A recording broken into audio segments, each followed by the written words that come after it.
Cosánna céimse go Gaelic an Baile Farfair. Charó Gaelic a riomh ann an Sgìre nu. Dían cuspa féimeal. Start. Sé áitir cuireadach a tháinig siadach anuas a tú bheachtaí na Gaelic agus bheachtaí na Halfa. A siad dal Rùin fitting go mo Gaelic an sa Sgìre seo.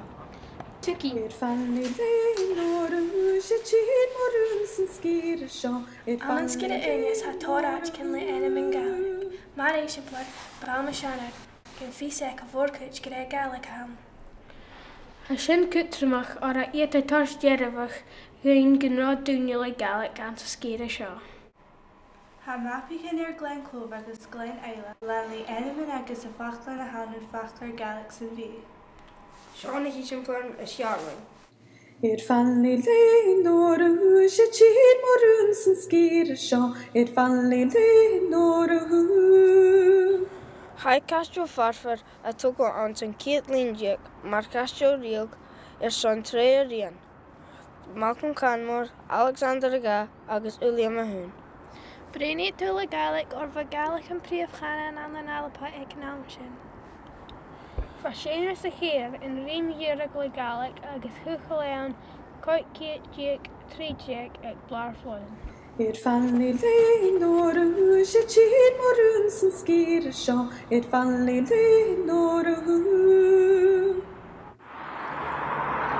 Gan tógla seo páirsin bhí, gníomhas ag anú Farfair an sa nuamhlinn Dick, Milnan Dick. Tháinig duine bhain gilteach agus áitechan eile farna Gaelic láitear gan Sgìre seo san ópar Dick a dhéanamh. Biatcin cutramach a bhain Baile Farfair a thuibh droibhrean an sa nuamhlinn Dick agus an ficha bhlainn. Chosích dúine céad an míle agus crú agus cúra raig agus bha Gaelic ag a bhórcuid. Leonora, she cheat more since Sgìre show. Fanny Leonora. Cha Castro Brahma Shannon tógal étar nu céad Dick is ficha agus nu céad Dick is ficha sa un, le tíar sitar ailte éineamh.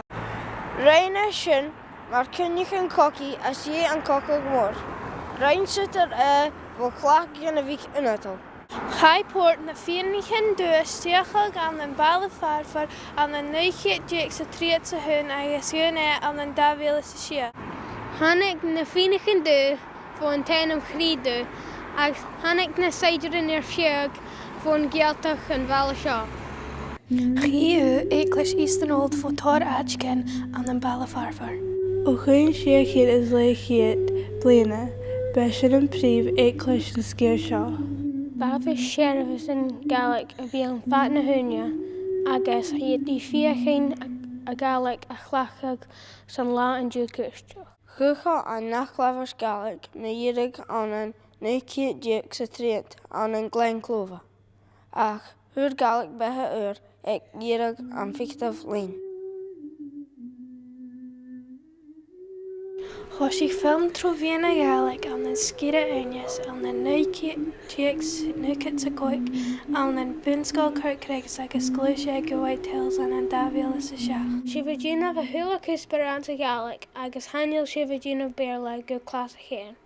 Han na áraibhann ar artachag beic ar bhéic. Chaneal ach a Acadamaidh Farfair díanamh Gaelic mar cuspar ard scoil. Seo ar ceann Mr. Lynch. Cosánna múnecha go bhfuil Gaelic cutramach. It's something that over the past couple of 100 years we've lost, and I think it's vitally important that we don't lose our native language, our national language. Cymryd y bhíseal is Gaelic an sa scoil. What we are hoping to do in Farfair is to give every youngster in our first year course the opportunity to learn some Gaelic, to learn about Gaelic and to learn about Gaelic culture. And that's what my aim as head teacher in Farfair Academy is, and I'm delighted to say that the Education Authority is right behind me with these aims and ambitions. Sinne, seo bacon físrathe an Gaelic an Sgìre acin. A sin dochas go náir féimeal raibh. A Gaelic mar sa Sgìre seo get na héal sin an géaltach. Sgìre neis morú na chicúrin am biang. Sgìre neis morún be mohúr och fiang.